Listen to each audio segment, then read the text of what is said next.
对卡普拒绝晋升大将无比崇拜，却为了争夺元帅之位与赤犬生死决斗，大战10天10夜，丢掉一条腿离开海军。他吃了能将一切冰封的洞洞果实，却感叹白胡子的震动无法被冻住，让四皇黑胡子也不敢与之正面交战。他就是从激情到懒散的海军大将青雉，痛恨赤犬为了达到目的不择手段，却加入黑胡子海贼团帮助帝骑助纣为虐。22年前，青雉去奥哈拉执行屠魔令，秒杀同为中将的巨人族好友萨乌罗。那时的青雉已经展示出堪比怪物的实力。顶上战争开始后，青雉率先出手冰封巨大海啸，转头就准备攻击世界最强男人，却被对方用一招简单的震动从空中击落。不服输的青雉再次发动攻击，将白胡子整个人冰封，却感叹震动无法被冻住，冰块也被白胡子瞬间打碎。钻石乔兹突入战场，一个飞冲将青雉撞到嘴角流血，白胡子昂首挺胸自信离开，认定青雉的实力也就手下队长们的实力。见到赤犬要亲自出手干掉路飞，青雉直接将路飞击倒在地，就当不知道怎么往下演的时候，马尔科飞过来一脚将他踹飞，两人没有继续交战，孰强孰弱不好判断。路飞将艾斯从处刑台救下来之后，青雉是第一个站出来阻挡的海军大将，火拳与冰块爆至嘴相互抵消，也不能说艾斯拥有匹敌青雉的战斗力。见到香克斯带着红发海贼团来救路飞，青雉居然没给面子，用冰河时代冻住整个海面，有阻止海军出动舰船追捕路飞的嫌疑。敢不给香克斯面子，也是自信有实力对抗四皇吧。顶上战争完结后，青雉与赤犬爆发元帅争夺战，两人在庞克哈萨德决斗10天10夜才分出胜负。赤犬以微弱的优势获胜，并将青雉的一条腿打断。之后青雉便辞去大将职位离开海军，在冰火岛遇到多弗朗明哥玩虐老友斯摩格，开启果实能力将其瞬间冰封。明哥挣脱冰块束缚，拿加入黑团的是调侃青雉，却不敢正面战斗，明显是畏惧前海军大将的实力。青雉则是一脸轻松的表情，无视拥有霸王色的明哥。据说青雉加入黑胡子海贼团前，双方爆发过一场小冲突，毒 Q 和大九等人在酒吧嘲讽青雉，结果被瞬间秒杀冻成冰雕。帝骑带人赶来也不敢动手，恳请青雉放过自己的同伴，并邀请他加入黑胡子海贼团一起合作。难道说四皇黑胡子也没有自信打赢青雉吗？陪同范奥卡去蛋糕岛抓捕三眼族的布林，青雉以绝对碾压的力量秒杀赏金8亿的克利加，在蜂巢岛看守克比时与海军英雄卡普爆发战斗，上来就挨了一招海底落下被打入地底，重新回到地面的时候已经满脸是伤，还强调卡普有将自己干掉的实力。从此也能确定一点，当年卡普要杀掉赤犬没有说谎，最终卡普被溪流偷袭重伤，惨遭大九等人的围殴战败，青雉也受到了很严重的伤，全身缠满绷带。如此来看，青雉的整体实力有准四皇级别吗？白胡子一生经历过3次惨痛失败，30多年前被一位少年重创胸口，罗杰向海军自首被处刑后，白胡子就被誉为世界最强男人。很多妄图出人头地的海贼新人都想取下他的首级来证明自己，甚至是成名已久的世界第一剑豪鹰眼也想探究自己与他的差距。即便是如此强悍的白胡子，也经历过3次战败，留下了一身的伤疤。第一次是败给罗杰，两人是同时期的海贼，战斗力相差也不大。曾经罗杰海贼团与白胡子海贼团相遇，双方爆发3天3夜的大规模战斗，最终2个海贼团也没有分出胜负，白胡子和罗杰也都受了一点伤。据说双方爆发的战斗不止一次，从世人的说法来看，罗杰的实力要更强一些。第2次战败就是顶上战争，白胡子带领全部手下去马林范多救艾斯，青雉的冰河时代完全没有效果，黄猿的8尺琼勾玉也没打到白胡子，还是赤犬比较聪明，使用诡计策反大倭蜘蛛，一剑贯穿白胡子的胸膛。此后白胡子与赤犬交战，场面上明显落于下风，胸口也被赤犬打伤。在艾斯丧命马林范多之后，白胡子彻底暴走，一拳头砸在赤犬脑袋上，随后与赤犬交战，不仅胡子被打掉，胸口也再次被岩浆拳头打伤。最终白胡子拼尽全力才将赤犬打入地面之下，自己也耗尽了体力。之后与黑胡子战斗，面对暗暗果实的逆天技能，白胡子的攻击完全无效，好在抓住黑胡子傲慢的弱点，才用无上大快刀从云切将其砍倒在地。可惜白胡子已经没有任何力气，没能使出最后一击将黑胡子干掉。紧接着黑胡子带领手下一拥而上，将世界最强男人的生命彻底终结。白胡子的第3次战败是在38年前，当时他还是洛克斯海贼团的成员。为了做世界的王，洛克斯带领全部手下攻打天龙人的狩猎场神之谷，当时的海军完全不是对手，被洛克斯海贼团的强者打得节节败退。好在有年轻的卡普出现，他与罗杰海贼团联手，才将洛克斯击败。事后我们从白胡子口中得知，洛克斯之所以战败，是他们爆发了内讧。那场战斗中还有一位年轻的强者，被认为是香克斯父亲的加林胜。当时的加林胜有着非常强悍的实力，一度被认为是那场狩猎的冠军。几十年后，白胡子见到香克斯，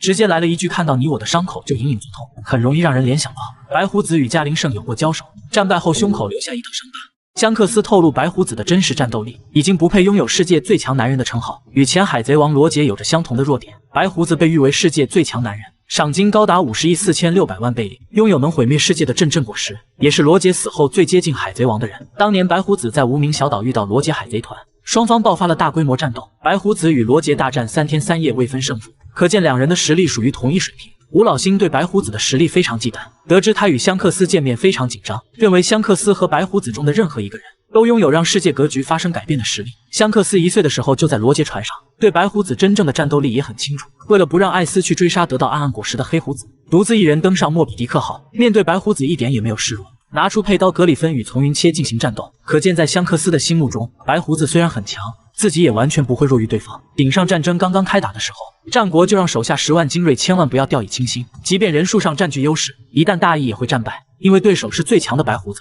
卡普与战国的态度一样，一再告诫手下的人，白胡子拥有毁灭世界的力量。鹰眼和白胡子一样都拥有最强称号，可是鹰眼却认为实力相比对方差很多。相比大将黄猿和青雉，赤犬很认可白胡子的强大，前期不敢主动参战，靠着使用奸计策反斯库亚德，让白胡子的身体被刺穿后才敢与之战斗。赤犬虽然嘴上调侃白胡子不重诺，行动上却认定自己打不赢对方。见到艾斯丧命后的白胡子特别愤怒，用出最后的力量狠狠揍了赤犬一顿。假如是年轻没有伤病的白胡子去马林贩毒，赤犬的脑袋必定留不到战争结束。凯多和白胡子都曾是洛克斯的成员，双方的战斗力强弱也应该很清楚。对战路飞的时候，凯多也强调说，白胡子是能与他生死决斗的强者。不过凯多认为白胡子和罗杰都很幼稚，没有称霸世界的决心。巴雷特的梦想是击败罗杰，得知罗杰身患绝症后，他决定成为世界最强，对白胡子的战斗力也很认可，评价白胡子是拥有怪力的老头。不过巴雷特还强调白胡子和罗杰一样，都有把同伴看得非常重要的缺点，这也导致白胡子带领所有人去救艾斯，才在海军基地马林范多丢掉性命。不管是香克斯还是巴雷特，他们眼中的老年白胡子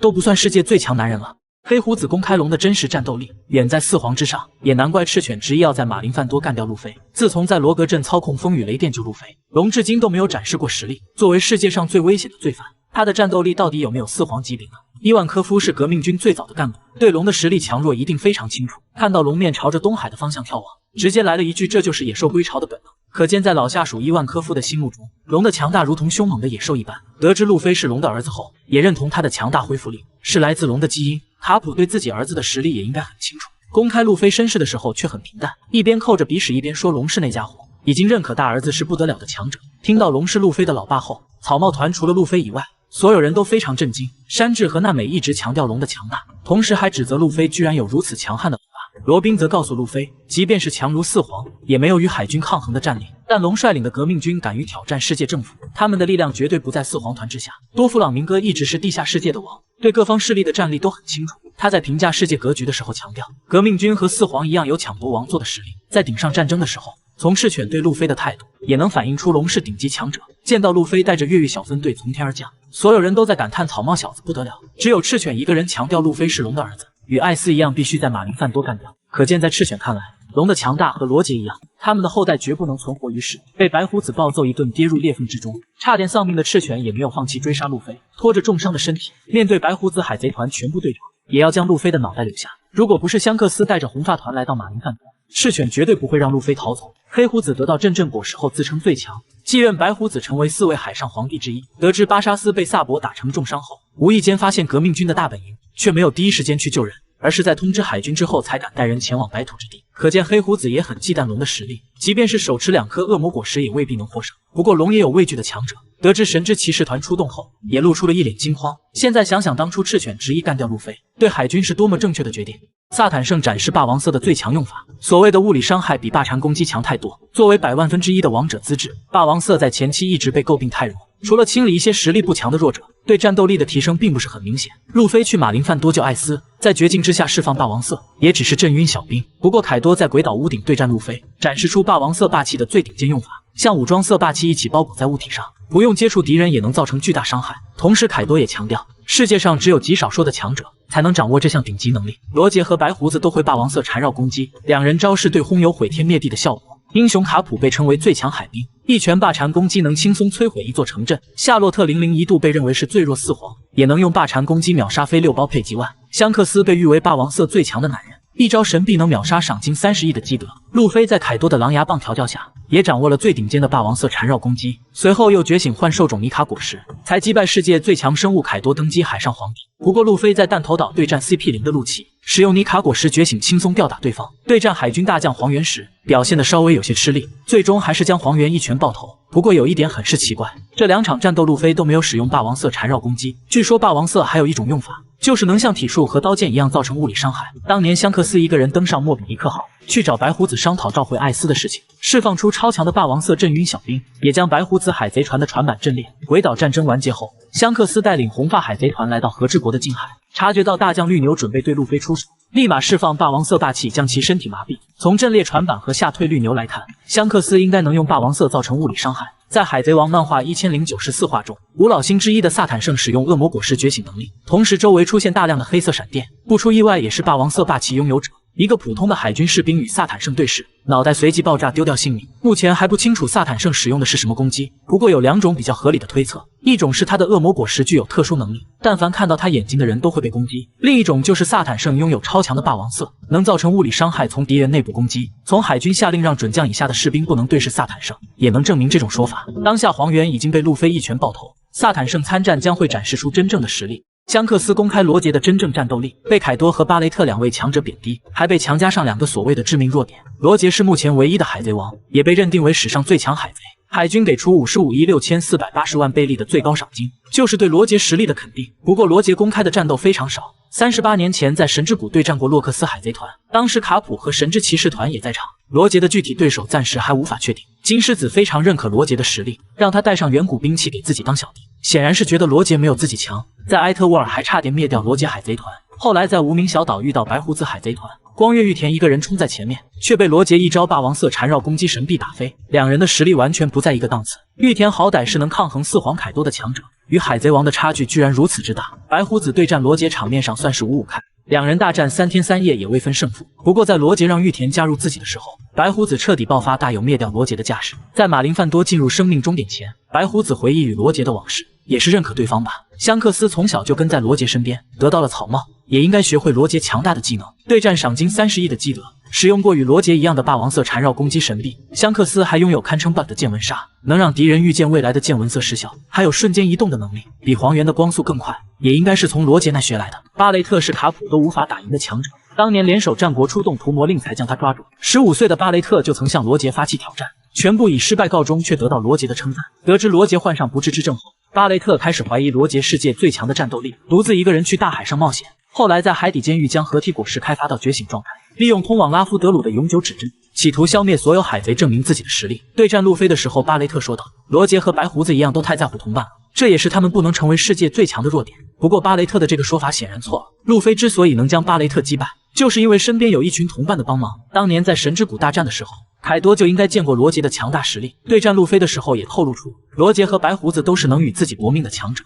不过凯多却说罗杰和玉田都存在幼稚的想法，导致他们不能称霸世界。当路飞觉醒幻兽种尼卡果实，才证明出凯多的说法是错误的。难怪凯多拥有世界最强生物的称号，也无法像罗杰一样成为海贼王。盘点6个已经重生的恶魔果实，成就3皇一帝。不过有2个神级能力惨遭浪费。第一个是超人系阵阵果实，上任能力者是世界最强男人白胡子。当初去马林范多救艾斯，白胡子展示过毁灭世界的力量，就连英雄卡普也感到畏惧，让手下的海军千万不能掉以轻心，拖着重伤的身体暴揍赤犬一顿，差点让赤犬跌入大海丧命。白胡子死后，黑胡子得到阵阵果实，立马就叫嚣自己是最强男人。黑胡子显然是在吹牛逼，被变成大佛形态的战国一巴掌拍吐血。还有面对香克斯的红发海贼团，他也不敢应战，带着手下乖乖离开。黑胡子对阵阵果实的开发并不好，没有达到白胡子毁天灭地的高度。对战赏金只有30亿的罗，只用阵阵果实战斗被狠狠揍了一顿。第2个超人系魂魂果实，第一任能力者是莫罗修女，她没能用魂魂果实提升战斗力，最终被爆发事实症的玲玲吃掉。大妈利用魂魂果实带来的力量，一步步成为雄霸一方的海上皇帝。不仅可以利用灵魂创造霍米兹战斗，还能利用寿命进行治疗和提升实力。可惜的是没能将魂魂果实觉醒，被罗和基德联手打败，跌入岩浆中丧命。第3个是透明果实，对战斗力的提升不大，却能完成很多人的梦想。第一任能力者是阿布萨罗姆，靠着透明果实差点将娜美占为己有。溪流得到透明果实后，除了搞隐身偷袭，也没开发出特别的用处。如果透明果实不能让见闻色失效，溪流与索隆的最终决战必定会惨败。第4个是烧烧果实，上一任能力者是艾斯，对果实开发堪称完美，不仅有单体爆发和远程输出技能，还有很不错的群攻 AoE 技能。可能是艾斯太依赖烧烧果实的强大力量，才导致他丧命岩浆拳头之下。萨博是烧烧果实的第2任能力者，将霸气与果实的结合非常完美。对战黑胡子海贼团第1船长巴沙斯，几乎以秒杀的方式获得胜利，与大将藤虎战斗，从场面上看也是5-5开，实力绝对有大将级别。世界会议期间，萨博从五老星和伊姆手中逃走，也被世人称为炎帝。第5个是超人系屏障果实，第1任能力者是黑炭蝉丸，出场次数不算多，制造出来的屏障连光月玉田都无法攻破。第2任能力者是巴托洛米奥，靠着屏障果实拥有堪称无敌的防御，即便是能打伤4皇的王者之拳，也不能攻破小巴托的屏障防御。只可惜这2人都浪费了屏障果实，没能开发出很强的攻击招式。第6个是超人系模仿果实，上一任能力者是黑炭木蝉，靠着模仿能力杀害光月受洗烧，帮助黑炭大蛇成为和之国将军。现在是小冯吃了模仿果实，目前正在推进城的人妖乐园享受。不管是小冯还是黑炭木蝉，都是模仿外表，并没有拥有被模仿人的实力。如果能模仿顶级强者的攻击招式，模仿果实绝对是无敌的存在。黄猿找出尼卡果实的2个弱点，赤犬打路飞居然有天生的优势。自从路飞觉醒幻兽种尼卡果实后，就有海米在讨论他的弱点。有人说路飞战斗太消耗体力，战斗一段时间后就会变成小老头。不过尼卡果实有心脏之骨，只要鼓声响起就能变成精神小伙。还有人说路飞一直在消耗生命战斗，寿命不足就是最大的弱点。顶级强者之间的战斗最多也就10几天完结，寿命少并不会影响结果。目前黄猿在弹头岛对战路飞，可以发现路飞的武当存在2个弱点，第1个就是害怕利器，也就是刀剑攻击。橡胶果实一直存在这个弱点，顶上战争的时候路飞还不会武装色，遇到使用刀剑攻击的敌人都是劣势，中将无属并不算什么顶级强者，却能把路飞打得毫无还手之力。与世界最强剑豪鹰眼战斗，面对黑刀叶的攻击，路飞也只能逃跑。现在路飞的武装色已经很强了，可在对战黄猿的时候，脸颊依旧被划伤，可见路飞即便觉醒幻兽种尼卡果实，依旧害怕刀剑等利器的攻击。第2个弱点是害怕高温攻击，路飞不仅一次表示自己要被烫死了，为了保护贝加庞克和同伴们，路飞直接吃掉黄猿射出的激光束，随后就表示自己要被烫死了。橡胶害怕高温的弱点被体现出来，当初5位超新星在鬼岛对战双4皇，凯多吐出的热息直接命中路飞，4档状态下的路飞毫发无伤，因为他用橡胶的韧性抵挡住了火焰。后来5档状态下的路飞被热息打中，直接被烧成黑炭模样，凭借心脏之骨的超强恢复力，才化解凯多热息带来的火焰伤害。进入最终的决战时，路飞将拳头变成鬼岛大小，凯多则化身火焰巨龙，2人的招式发生碰撞，路飞被烧得哇哇大叫，说自己要被烫死了。从对战黄猿和凯多的2场战斗，都能看出武当路飞很害怕高温攻击，这不禁让人担忧路飞与赤犬的战斗。从立场上说，海贼与海军必有一战；从个人情感上说，赤犬在马林范多干掉艾斯，路飞必须得为兄长报仇。赤犬是自然系岩浆果实能力者，尾田曾强调他拥有最顶尖的攻击力，而且岩浆的温度特别高，能将艾斯的火焰燃烧，融化橡胶不算难事。单从恶魔果实的属性上来看，赤犬打武当路飞有明显的优势。不过凯多老师曾说过，恶魔果实都是浮云，只有霸气才能凌驾于一切。路飞已经掌握最顶尖的霸王色缠绕攻击，可以不用接触对敌人造成伤害，不用接触赤犬制造的岩浆也能战斗。如此来看，路飞还会怕赤犬吗？拥有霸王色打不赢16岁的少年，被2位海军大将围攻，差点丧命大海。号称冥王的雷利真的有4皇级别的战力吗？作为白嫖色霸气的受害者，雷利赔上一条船跟着罗杰出海。在38年前的神之谷大战中，罗杰与卡普联手对抗洛克斯海贼团，敌方不仅有洛克斯，还有年轻的白胡子和凯多等一群顶级强者。最终洛克斯海贼团被击溃，也能说明当年雷利的实力也是最顶级的。后来16岁的巴雷特加入罗杰海贼团，经常向罗杰挑战都以失败告终，与年轻的雷利也经常战斗。据说雷利没有放水，也没能将巴雷特击败。对战白胡子海贼团时，雷利表现得很强势，一根手指挡住马尔科，同样是顶级海贼团的2把手。年轻的小马哥明显比雷利弱一个档次。抵达拉夫德鲁之后，罗杰解散海贼团，向海军自首开启大海贼时代。雷利找到美女夏奇当女伴，一度魔将的身份隐藏在香波地群岛。夏奇向草帽团介绍雷利的时候，强调雷利的实力不输100个超新星。卡普与罗杰海贼团交战多年，对雷利的战斗力强弱也是了如指掌。得知雷利在香波地群岛出现后，强调即便是海军老将面对他也会吃亏。黄猿很快就印证了卡普的话，剿灭草帽团的时候与雷利爆发战斗，一不小心脸颊还没划伤，可见老年雷利的实力一点不比海军大将弱。顶上战争完结后，雷利和盛平一起陪同路飞回到马林范多祭奠艾斯。五老星得知此事后非常紧张，他们很担心雷利会重新出山当海贼，可见5个老头也在忌惮雷利的实力，不希望如此强大的海贼作为敌人。经过2年的修炼，路飞不仅掌握了3色霸气，还开发出橡胶果实4档，好歹也有接近海军大将的实力。结果与雷利交战被一拳头打飞。据说雷利曾经遭遇过一次海难，幸亏遇到孩童小巴才保住性命。很多海迷对此不能理解，雷利没有吃恶魔果实，能游泳穿过无风带，打海王类如同砍瓜切菜一样轻松。遭遇海难很可能是遇到强者而受伤。从小巴的年纪推算，雷利遭遇海难的时间差不多就是罗杰处刑的时候。海军为了能顺利处决罗杰，一定会出动顶级强者阻拦雷利去闹事。一位海军大将完全不是雷利的对手，至少得2位大将才有可能打伤雷利。七武海制度废除之后，黑胡子立马带着手下去九蛇岛抢夺甜甜果实。好在雷利和夏奇及时出场，释放出霸王色，才让黑胡子乖乖离开。作为四皇的黑胡子不敢继续战斗，也是对雷利的实力有所忌惮。事后雷利告诉汉库克和夏奇，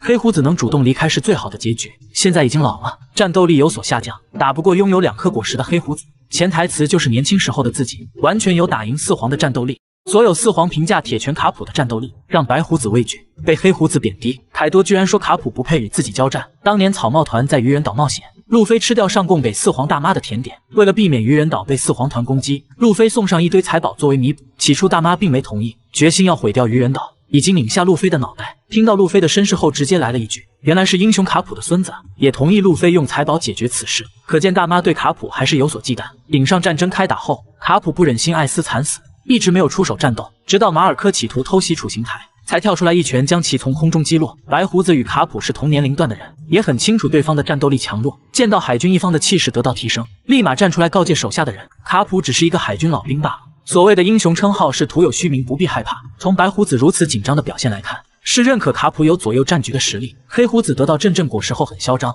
扬言自己是最强的人，还要毁掉海军基地。战国变成大佛形态从天而降，一巴掌将整个黑胡子海贼团拍吐血。随后卡普也加入到这场战斗，一拳头将巴沙斯从空中击落。面对2位传说级强者，黑胡子依旧傲慢，强调他们是过气的老头。可见拥有2颗恶魔果实的黑胡子已经自信到能击败英雄卡普。香克斯在罗杰船上当实习生，经常能见到卡普与罗杰的战斗，对卡普的战斗力应该非常清楚。去马林范多救路飞，却完全无视卡普，当着所有人的面来了一句：“如果不停止战斗，请与红发海贼团开战。”这句话不仅是说给黑胡子听，也是说给所有海军，包括英雄卡普。香克斯之所以敢不在乎卡普，是因为他救的人正是卡普的孙子路飞。巴基与香克斯一样，从小看着罗杰与卡普战斗长大，对卡普强大的战斗力很认可，每次提到卡普都表现得很敬重。凯多拥有世界最强生物的称号，有不把任何人放在眼里的实力。在鬼岛屋顶对战5位超新星，被学会武装色流鹰的路飞一拳击倒。凯多也认可路飞能匹敌洛克斯等强者，拥有与自己一战的实力。在这些强者中，还有白胡子和香克斯等人，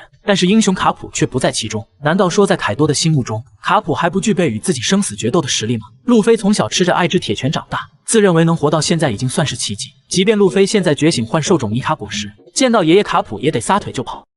赤犬的实力有没有达到四皇水平，青雉才是最清楚的人。顶上战争刚刚开打的时候，赤犬面对白胡子表现得很怂，不敢正面与对方战斗，只是嘴上说着用岩浆弹给白胡子送葬。白胡子完全没把赤犬当回事，吐出一口气将岩浆弹熄灭，随后略带轻蔑地补上一句：“赤犬就是个点蜡烛的小鬼头。”对战受伤的白胡子，赤犬一度占据上风，在对方胸口留下一个洞。不过在艾斯丧命之后，赤犬被奄奄一息的白胡子一击中拳爆头，随后又被白胡子抓住破绽重伤，跌入裂缝之中，差点丢掉性命。红发海贼团来到马林范多救艾斯，香克斯用格里芬挡住岩浆拳头，赤犬被吓得冷汗直流，不敢动弹，眼睁睁看着路飞被巴基送走。随后香克斯提议终结顶上战，不听话的人就来与红发海贼团打一架。赤犬一脸很不服气的表情，结果还是不敢站出来表示反对。香克斯从抵达马林范多开始都没有表现出在乎赤犬的意思，可见在他的心目中，赤犬的实力还没达到让自己在意的水平。顶上战争完结之后，赤犬没有休养伤病，一个人去找黑胡子海贼团交手。黑胡子见到怒气冲冲的赤犬，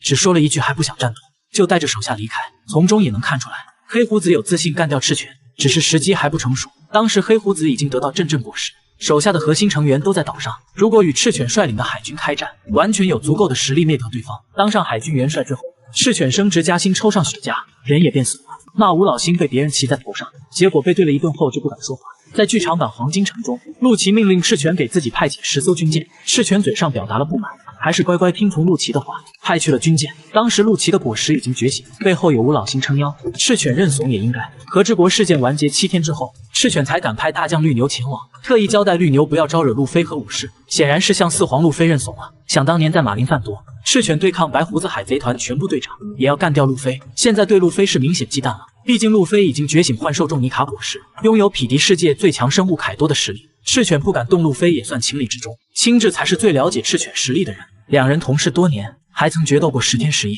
离开海军遇到黑胡子海贼团，青雉被问及那场元帅争夺战的经过，他只是说丢掉了一条腿而已，强调自己也给赤犬留下了一身伤疤。从青雉的话语中可以确定自己实力不如赤犬，不过嘴上还是不愿承认。为了帮助路飞成为乔伊波伊，你知道罗杰的船员有多拼吗？三人镇守东海，看护路飞成长。巴基的付出比香克斯还要大。当年罗杰抵达拉夫德鲁之后，发现自己并不能成为乔伊波伊，于是将海贼团解散，用向海军自首的方式开启大海贼时代。香克斯组建自己的团队后，一直盘踞在东海寻找橡胶果实。从福兹福手中抢到的橡胶果实，却被小时候的路飞意外吃下。听到路飞和罗杰说了一样的话，香克斯认定他会成为乔伊波伊，把草帽托付给路飞保管，并激励路飞出海成为一名大海贼。得知路飞去马林饭多救艾斯，香克斯先是出动阻止凯多合进，又率领红发海贼团来到顶上战争，当着10万海军的面放走路飞。后来路飞再去对抗凯多的百兽海贼团，香克斯又来到和之国近海，确定路飞获得胜利后，将大将绿牛赶走，才选择离开。香克斯还一直关注黑胡子的动向，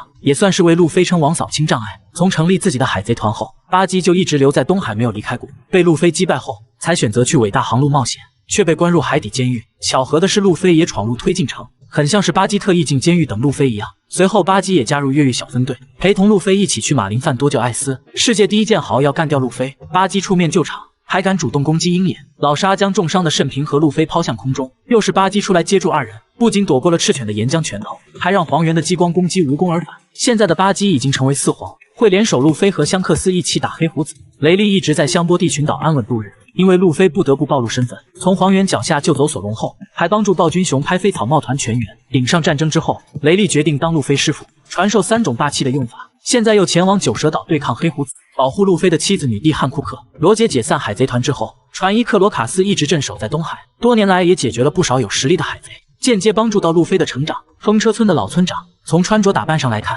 很像罗杰的船员艾利欧，都是花衬衫、花边帽，还有小胡须。也难怪卡普敢把艾斯路飞放在风车村。当年玉田回到和之国，联手暴五郎的话，有击败凯多的实力，非要等到20年后才开国。还把妖刀研磨留给索隆提升战斗力。巴雷特也算是罗杰的船员，从海底监狱离开后找到永久指针，筹办海博会让草帽团出现，就是为了把永久指针交给路飞。不过路飞并没有欣然接受，当着所有人的面直接捏碎。轻松秒杀过2位海上皇帝，让黑胡子主动认怂不敢战斗。卡普强调青雉的实力在赤犬之上，当年在无名小岛遇到路飞的草帽海贼团，青雉秀了一波实力，将整个海面瞬间冰封，紧接着出手抓捕罗宾。草帽团3大主力立马出手阻挡，可惜实力差距太大，索隆山治和路飞被瞬间击败。随后路飞与青雉单挑，结果没有任何意外，被冻成冰雕战败。现在的路飞已经觉醒米卡果实，也有实力干掉青雉为爷爷卡普报仇。顶上战争开打后，青雉的表现还算积极，将巨大海啸瞬间冰封后，立马对世界最强男人白胡子出手，不过被对方从空中击落，跌入大海。第2次对战白胡子，青雉使用见闻色预见未来，提前元素化躲过从云切，将白胡子冰冻成雕像之后，却感叹震动无法冻住，自认实力不如对方。就在此时，钻石乔兹突然出现，将青雉撞飞后，嘴角流出鲜血。后来乔兹因白胡子受伤而分心，被青雉冰封后丢掉一条胳膊。对战当时的巴基可谓完全碾压，青雉毫不费力将其冻成冰雕。现在巴基和路飞一样都是4皇，再次遇到青雉，结果还是会被秒杀。不过与艾斯战斗，青雉的表现很一般，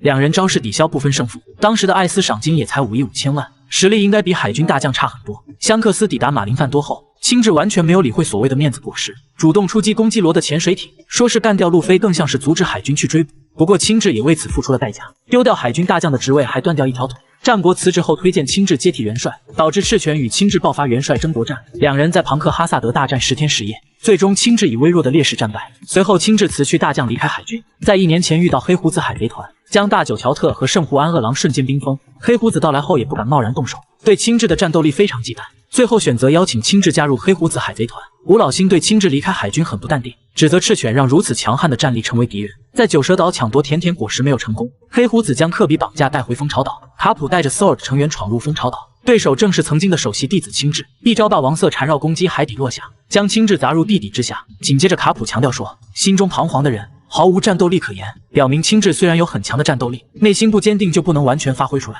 是否可以说当初青雉败给赤犬是内心不坚定，而不是战斗力弱于对方？最强2把手是谁？终于确定，索隆觉醒霸王色后才排第4，第2名已经有4皇级别的实力。来到和之国后，索隆的战斗力连续提升2次，用黑刀秋水换来妖刀研磨，等同掌握武装色流音用法。遇到赏金3亿5千万的阿普，索隆稍微认真点，一招将其秒杀。来到鬼岛屋顶对战2位四皇，索隆借助炎魔差点砍掉凯多的龙头，又挡住四皇合体技能霸海，一瞬间身体30多处骨裂，让基德敬佩。拖着重伤的身体用出9刀流亡者系，在凯多胸口留下一道深深的伤疤。与赏金13亿9千万的炎灾镜战斗，前期索隆的攻击毫无效果，外加妖刀炎魔出来捣乱，差点让索隆被炎灾镜干掉。最终索隆觉醒霸王色霸气，干掉炎灾镜，登基地狱之王。此时索隆的实力即便不如大将，也是无限接近大将的级别。不过相比革命军的2把手萨博，索隆的实力还是稍微弱了一些。萨博从小在革命军中成长，有龙亲自训练，霸气体术都是顶尖水平。吃下烧烧果实后，萨博与大将藤虎战斗，场面上也是不分胜负。还有对战动物系觉醒者陆奇，萨博也展示出强于对方的实力。世界会议期间，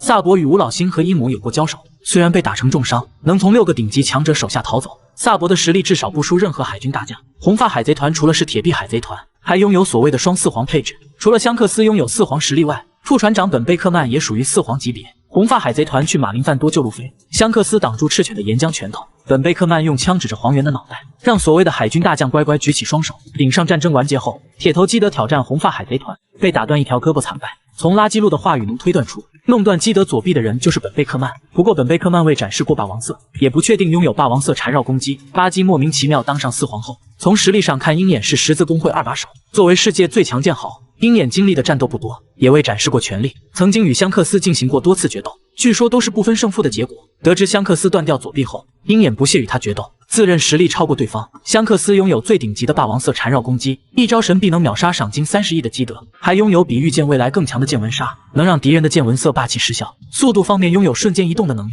能超越拥有光速移动的大将黄猿。既然鹰眼能匹敌香克斯，在霸气修炼和速度方面自然不会弱于对方。赏金达到35亿9千万贝利的鹰眼，才是当之无愧的最强2把手。